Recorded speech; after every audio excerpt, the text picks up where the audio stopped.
Hello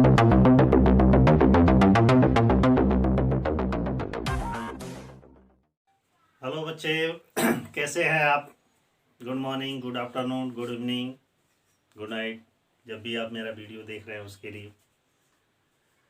तो आज intermediate के बच्चों के लिए, मतलब 12th के बच्चों के लिए आज दूसरा वीडियो है। हम लोग चल रहे थे पार्टनरशिप में। पार्टनरशिप का पहला इंट्रोडक्शन चल रहा था, आज इंट्रोडक्शन नंबर 2 है। आइए शुरू करते हैं हम लोग। पार्टनरशिप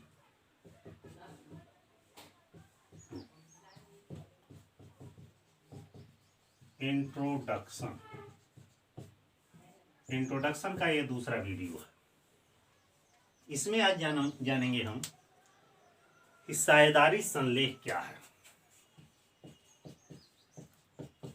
साझेदारी संलेख, इसको कई नामों से जाना जाता है। ठहराव, समझौता,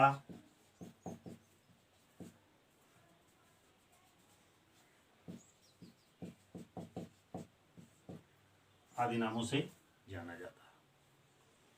इसको अंग्रेजी में कहा जाता है पार्टनरशिप डीड। पार्टनरशिप डीड क्या होता है, ध्यान दीजिए। जब किसी भी साझेदारी व्यवसाय की स्थापना होती है, अर्थात जब किसी साझेदारी व्यवसाय का निर्माण होता है, तो उस समय किसी फर्म में जब 2 या 2 से अधिक साझेदार होते हैं, तो सभी साझेदारों द्वारा लिखित या मौखिक रूप में जो आपस में सहमति बनती है, अर्थात समझौता होता है। समझौता में क्या होता है?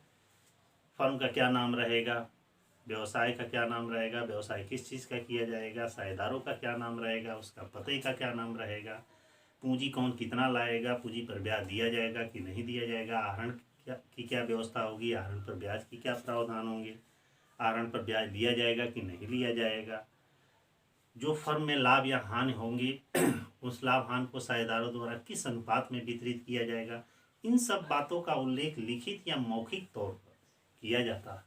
तो उसी को साझेदारी संलेख या पार्टनरशिप डीड या ठहराव या समझौता कहा जाता है। साझेदारी जो संलेख होता है, ये भी ध्यान दीजिएगा, यह लिखित या मौखिक होता है। लिखित या मौखिक होता है। कोई जरूरी नहीं है, कंपल्सरी नहीं है कि हम लिखित ही करें, मौखिक भी तौर पर हो सकता है, बशर्ते कि साझेदारों में आपस में सहमति हो। लेकिन लिखित पार्टनरशिप जो डीड बनती है वह सबसे बेस्ट होती है, ताकि भविष्य में कभी भी कोई भी साझेदार यह नहीं कह सकता है कि नहीं, यह नहीं कहा गया या ऐसा प्रावधान नहीं था।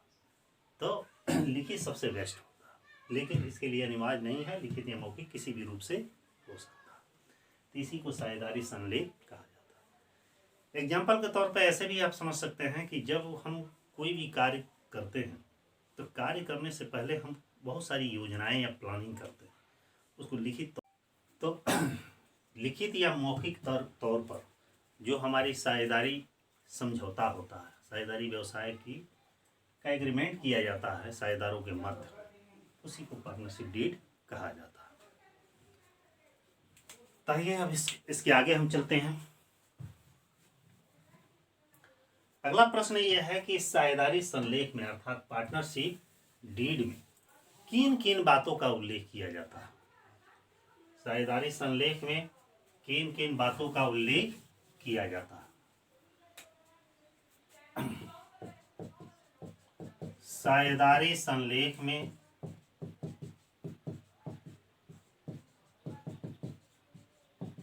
उल्लेख की जाने वाली बातें।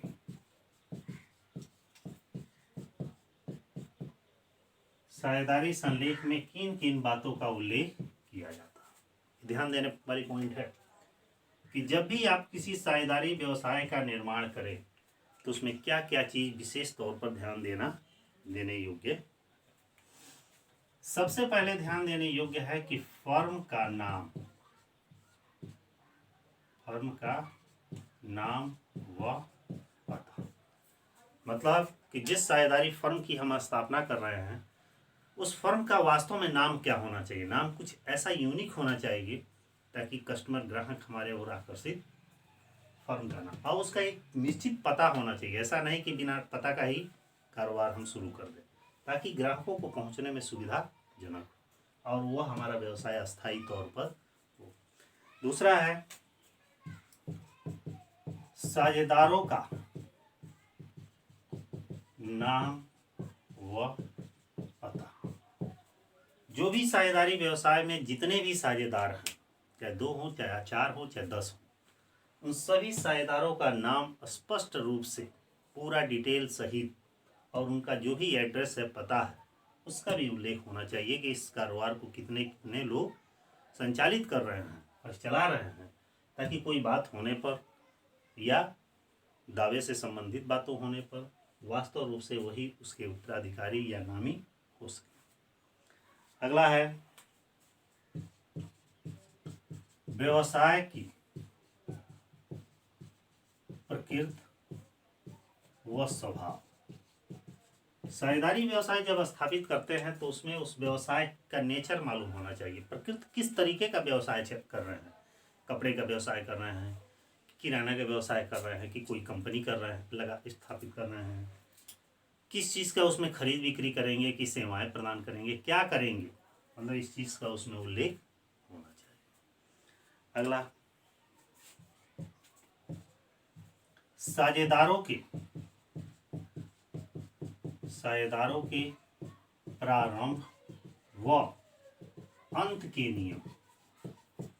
अंत के नियम का मतलब ये हुआ कि यदि भविष्य में हमें किसी और साझेदार की आवश्यकता हुई, किसी और पर्सन की आवश्यकता हुई, क्योंकि हमारा कारोबार जैसे जैसे बढ़ता जाएगा वैसे वैसे हमें लोगों की ज़रूरत हो जाएगी। भविष्य में कोई नया साझेदार मिल रहा है या साझेदार की आवश्यकता हुई, तो वहाँ पे हम किसी नए साझेदार को कैसे अपने व्यवसाय में प्रवेश करेंगे, इसके नियम मालूम होने चाहिए। अंत का मतलब यह है कि यदि साझेदारी व्यवसाय पहले से चलाई जा रही है तो उसमें कोई ऐसा भी साझेदार हो सकता है कि जो साझेदार के वास्तव में योग्य न हो, तो उसे हम कैसे निकालने का प्रावधान बनाएंगे, इसका भी उल्लेख उसमें होना चाहिए। अगला है साझेदारों की पूंजी का उल्लेख। पूंजी का उल्लेख साझेदारी संलेख में साझेदारों द्वारा जितनी भी पूंजी लगाई गई है, जितना पैसा व्यवसाय में लगाया गया है या उसके द्वारा लाया जा रहा है, इसका भी उल्लेख उसमें होना चाहिए, ताकि भविष्य में कोई साझेदार दूसरा साझेदार यह न कहे कि आप पैसा नहीं लाया है, पूंजी नहीं लगाया है। अगला आहरण। आहरण का मतलब यह होता है कि जब साझेदार काम कर रहे हैं साझेदारी व्यवसाय में, तो ये भी हो सकता है कि भविष्य में उन्हें पैसे की आवश्यकता हो, तो ये भी प्रावधान होनी चाहिए कि वह साझेदार अपने फर्म से पैसा निकाल सकते हैं या नहीं निकाल सकते हैं। यदि निकालते हैं तो निकालने के नियम क्या होने चाहिए। अगला है साझेदारों के आहरण व पूंजी पर ब्याज। अभी जैसे ऊपर देखे आप, साझेदारों द्वारा लाई गई पूंजी, साझेदारों के द्वारा निकाला गया आहरण। यदि दोनों कार्य किया जा रहा है तो ये भी प्रावधान होना चाहिए कि यदि कोई साझेदार पूंजी ला रहा है या आहरण कर रहा है तो उस पर ब्याज की व्यवस्था है या नहीं है, तो ब्याज का भी उल्लेख होना चाहिए। अगला साझेदारों के वेतन व पारिश्रमिक का उल्लेख। साझेदारी संलेख में प्रत्येक साझेदारों के वेतन और पारिश्रमिक का उल्लेख होना चाहिए कि उनको वेतन या पारिश्रमिक दिया जाएगा या नहीं दिया जाएगा, क्योंकि साझेदार जो होते हैं अपने व्यवसाय के असली मालिक होते हैं, इसलिए उनके वेतन पारिश्रमिक का उल्लेख होना चाहिए कि दिया जाएगा या नहीं दिया जाएगा। अगला है ऋण व ब्याज का उल्लेख। यदि कोई साझेदार फर्म को आवश्यकता पड़ रही है तो वहाँ पे कर्जा दे रहा है, ऋण दे रहा है, तो उस ऋण का भी प्रावधान होना चाहिए और उस पर ब्याज का भी उल्लेख होना चाहिए। अगला है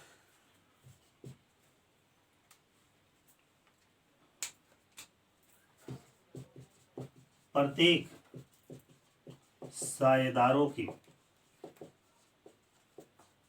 अधिकार व कर्तव्य का उल्लेख। मतलब कि फर्म में जितने भी साझेदार हैं उन साझेदारों को क्या अधिकार और क्या कर्तव्य सौंपे जाएंगे, इसका भी उल्लेख होना चाहिए। अगला है फर्म के या साझेदार के दिवालिया होने पर, साझेदारी संलेख में यदि साझेदारी फर्म कभी दिवालिया हो जा रही है या कोई साझेदार दिवालिया हो जा रहा है, उस समय क्या प्रावधान है, इसका भी उल्लेख होना चाहिए। और अंत में फर्म के समापन का उल्लेख।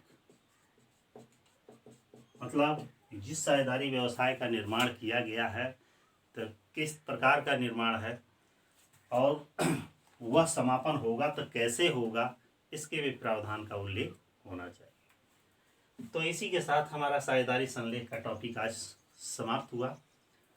अगले वीडियो में आप जानेंगे कि साझेदारी संलेख के न रहने पर किन किन बातों को ध्यान में रखना आवश्यक है या क्या प्रावधान लागू होते हैं।